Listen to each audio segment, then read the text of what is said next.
L'Éternel rejeta toute la postérité d'Israël, il les humilia, et il les livra entre les mains des pillards. Ces mots de 2 Rois 17 marquent la fin d'un royaume. Après 722 années depuis l'alliance avec Abraham, après 200 ans de division, le royaume du Nord disparaît. Mais cette catastrophe n'est pas un accident de l'histoire, c'est l'aboutissement d'une longue désobéissance. Bienvenue dans cette étude de 2 Rois 17, où nous découvrirons pourquoi Dieu a dit assez à son peuple choisi, et ce que cela signifie pour nous aujourd'hui. Nous sommes en 722 avant Jésus-Christ. Osée règne sur Israël, mais il n'est qu'un vassal de la Syrie. Quand il tente de se rebeller en cherchant l'aide de l'Égypte, Salmanasar assiège Samarie. Après 3 ans de siège, la capitale tombe. 27 280 Israélites sont déportés vers la Syrie, selon les annales assyriennes. C'est la fin du royaume du Nord, mais le début d'une leçon spirituelle éternelle. 3 détails cruciaux sont souvent négligés dans ce récit. Premièrement, Osée n'était pas vraiment un roi libre, il payait un tribut à la Syrie depuis le début de son règne. Israël était déjà devenu un État vassal. Sa rébellion était en réalité une tentative désespérée de retrouver une indépendance déjà perdue. Deuxièmement, la déportation ne s'est pas faite en une fois. Les Assyriens ont emmené les élites en plusieurs vagues sur plusieurs années, déstabilisant systématiquement la société israélite. Troisièmement, et c'est peut-être le plus tragique, la Syrie a repeuplé la région avec des peuples païens qui ont créé une religion syncrétiste. Ils craignaient l'Éternel tout en servant leurs idoles, exactement ce dont Dieu avait averti Israël. Le verset 41 nous dit, « Ces nations craignaient l'Éternel et servaient leurs images ». Cette religion mélangée deviendra celle des Samaritains, créant une division qui durera jusqu'à l'époque de Jésus. Mais pourquoi ce jugement? Le texte nous donne une liste détaillée des péchés d'Israël. Ils ont adoré d'autres dieux, adopté les coutumes des nations, construit des hauts lieux dans toutes leurs villes, dressé des statues et des idoles, pratiqué la divination et la magie, et même fait passer leurs fils et leurs filles par le feu. Mais le verset 14 révèle le cœur du problème, ils n'écoutèrent point, et ils roidirent leurs coups, comme leur père, qui n'avait pas cru à l'Éternel, leur Dieu. Ce n'était pas juste de l'idolâtrie, c'était de l'incrédulité.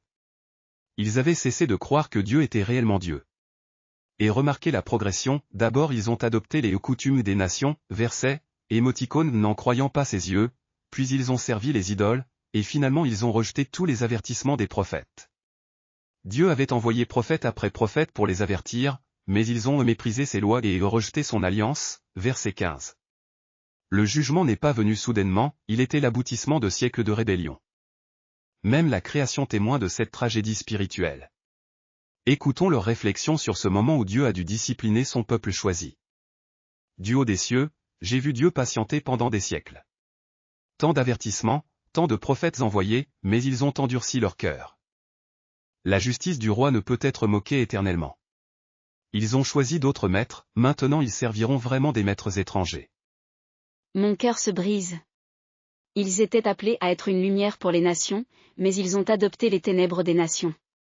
Maintenant ils sont dispersés parmi elles. Et pourtant, même dans ce jugement, je vois la fidélité de Dieu. Il n'a pas détruit complètement. Un reste demeurera. Juda apprendra peut-être de cette leçon. Oui, car son alliance avec David tient toujours. Israël du Nord est tombé, mais l'espoir du Messie demeure avec Juda. Un jour, il rassemblera les dispersés. Cette dispersion n'est pas la fin de l'histoire, c'est une discipline qui mène à la restauration. Cette chute révèle plusieurs changements théologiques majeurs.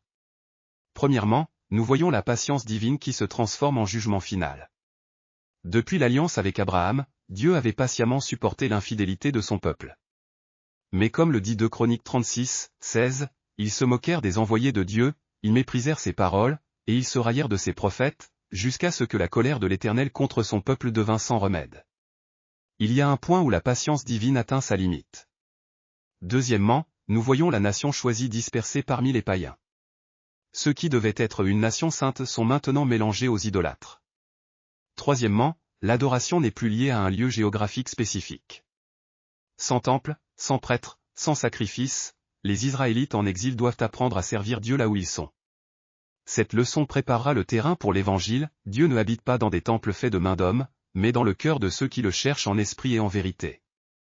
Que nous enseigne cette tragique histoire pour notre époque? Premièrement, nous devons examiner nos propres idoles. Israël n'est pas tombé du jour au lendemain dans l'idolâtrie grossière.